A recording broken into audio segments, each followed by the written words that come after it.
नमस्कार। आइए आज एक ऐसी कंडीशन के बारे में जानते हैं जो किसी की पूरी दुनिया को सचमुच उसकी अपनी ही मुट्ठी में कैद कर सकती है। हम बात कर रहे हैं स्पैस्टिक हैंड की। और आज हम इसके क्यों से लेकर कैसे तक हर पहलू को समझने की कोशिश करेंगे। जरा एक पल के लिए सोचिए, क्या हो अगर कोई अपना हाथ अपनी मर्जी से खोल ही ना पाए। एक कप चाय पकड़ना, दरवाजे का हैंडल घुमाना या किसी से हाथ मिलाना, ये सब काम नामुमकिन से लगने लगे। जिन लोगों को स्पैस्टिक हैंड की समस्या है, उनके लिए ये हर रोज की एक कड़वी सच्चाई है। तो चलिए सफर शुरू करते हैं और सबसे पहले ये समझते हैं कि आखिर ये स्पैस्टिक हैंड है क्या और ये असल में दिखाई कैसा देता है। देखिए, आसान भाषा में कहें तो ये एक ऐसी हालत है जिसमें हाथ की मांसपेशियां मतलब मसल्स बेकाबू होकर इतनी ज्यादा टाइट या अकड़ जाती हैं कि हाथ अपने आप एक बंद मुड़ी हुई पोजीशन में जकड़ जाता है और इस जकड़न पर काबू पाना लगभग नामुमकिन सा हो जाता है। और अगर हम मेडिकल भाषा की बात करें तो इसे द लांस डेफिनेशन से समझा जाता है। इसका मतलब ये है कि मसल्स का जो स्ट्रेच रिफ्लेक्स होता है वो इतना ज्यादा हाइपर एक्टिव हो जाता है कि जरा सा भी खिंचाव आने पर वो नॉर्मल से कई गुना ज्यादा जोर से और तेजी से सिकुड़ जाती हैं। यूं समझिए जैसे किसी चीज का अलार्म बहुत ज्यादा सेंसिटिव हो गया हो, जरा सा छूने पर ही जोर जोर से बजने लगता है। बिल्कुल वैसा ही एक बेकाबू रिएक्शन। तो ये असल में दिखता कैसा है? उंगलियां अंदर की तरफ मुड़ी हुई, अंगूठा हथेली में फंसा हुआ और कलाई नीचे की ओर झुकी हुई। कुल मिला के हाथ एक ऐसी कस के बंधी हुई मुट्ठी बन जाता है जिसे खोलना बहुत बहुत ही मुश्किल होता है।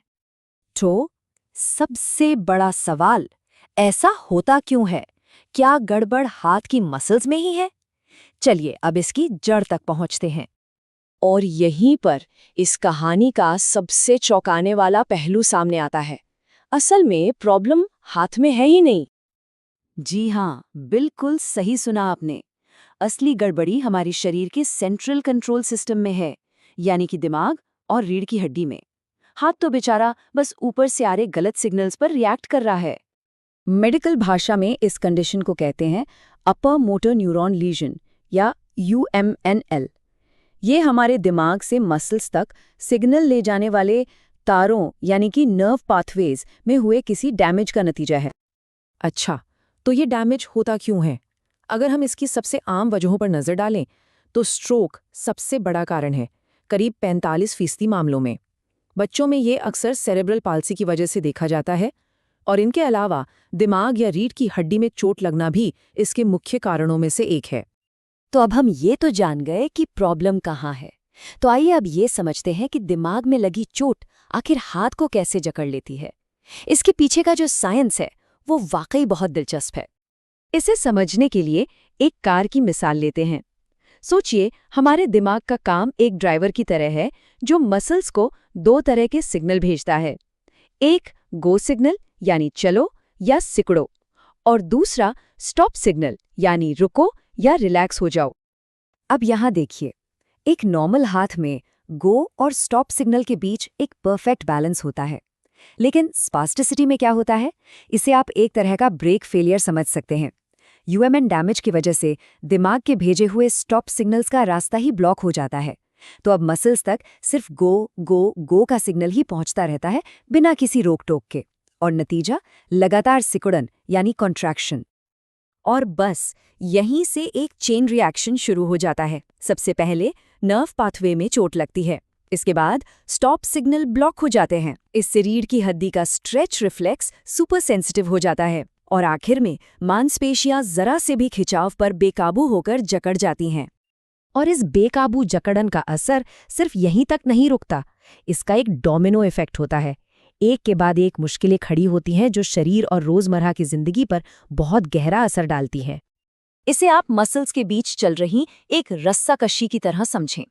एक तरफ हैं हाथ को बंद करने वाली फ्लेक्सर मसल्स जो गो सिग्नल की वजह से बेकाबू होकर बहुत ताकतवर हो गई हैं, और दूसरी तरफ है हाथ को खोलने वाली एक्सटेंसर मसल्स जो इस लगातार खींचतान में कमजोर पड़ गई हैं। अब जाहिर सी बात है, जीतेगी तो ताकतवर टीम ही, और नतीजा ये होता है कि हाथ बंद का बंद ही रह जाता है। और समय के साथ ये असंतुलन हाथ में कुछ परमानेंट बदलाव ला सकता है, जिन्हें डिफॉर्मिटी कहते हैं, जैसे कि मुट्ठी का हमेशा बंद रहना, अंगूठे का हथेली के अंदर धंस जाना, और अगर इसे सही समय पर मैनेज न किया जाए तो ये जकड़न परमानेंट भी हो सकती है। और सबसे जरूरी बात, इसका रोजमर्रा की जिंदगी पर पड़ने वाला असर। जब हाथ ही ना खुलें तो छोटे छोटे काम भी पहाड़ जैसे लगने लगते हैं। बंद हथेली में पसीने की वजह से स्किन की प्रॉब्लम्स हो सकती हैं, और वो जो लगातार खिंचाव बना रहता है उससे क्रॉनिक पेन यानी पुराना दर्द भी रहने लगता है। लेकिन अच्छी खबर ये है कि इस जकड़न से बाहर निकलने के रास्ते हैं। तो चलिए अब बात करते हैं मैनेजमेंट और ट्रीटमेंट की, कि कैसे इस हाथ पर दोबारा कंट्रोल पाया जा सकता है। यहाँ एक बात बिल्कुल साफ है, ये किसी एक इंसान का काम नहीं है। कंट्रोल और फंक्शन को वापस लाने के लिए एक पूरी टीम लगती है। डॉक्टर्स, थेरेपिस्ट्स और मरीज सब मिलकर काम करते हैं। इसके मैनेजमेंट के 3 मुख्य स्तंभ होते हैं। पहला, थेरेपी, जिसमें स्ट्रेचिंग और खास तरह के स्प्लिंट्स का इस्तेमाल होता है। दूसरा, दवाएं, जो मसल्स को रिलैक्स करने में मदद करती हैं। और तीसरा, कुछ गंभीर मामलों में सर्जरी का विकल्प भी होता है। किसी भी ट्रीटमेंट प्लान की नींव, उसकी बुनियाद थेरेपी ही होती है। रोजाना स्ट्रेचिंग करना, हाथ को सही पोजीशन में रखने वाले स्प्लिंट्स पहनना, और जो मसल्स कमजोर हो गई हैं उन्हें ट्रेनिंग देकर फिर से मजबूत बनाना, ये सब बहुत जरूरी है। मेडिकल ट्रीटमेंट की बात करें तो एक बहुत ही असरदार तरीका है बोटुलिनम टॉक्सिन, जिसे आमतौर पर बोटॉक्स के नाम से जाना जाता है। ये इंजेक्शन सीधे उन ओवर एक्टिव मसल्स को टारगेट करते हैं और उन्हें कुछ समय के लिए शांत कर देते हैं। इससे जो जकड़न कम होती है ना, वो थेरेपी को और भी असरदार बनाने के लिए एक विंडो ऑफ अपॉर्चुनिटी यानी एक सुनहरा मौका देती है। तो हमने देखा कि स्पैस्टिक हैंड की कहानी भले ही हाथ में दिखती है, पर इसकी जड़ें हमारे नर्वस सिस्टम में बहुत गहरी हैं। ये एक ब्रेक फेलियर है जहां मसल्स को रुकने का सिग्नल ही नहीं मिल पाता।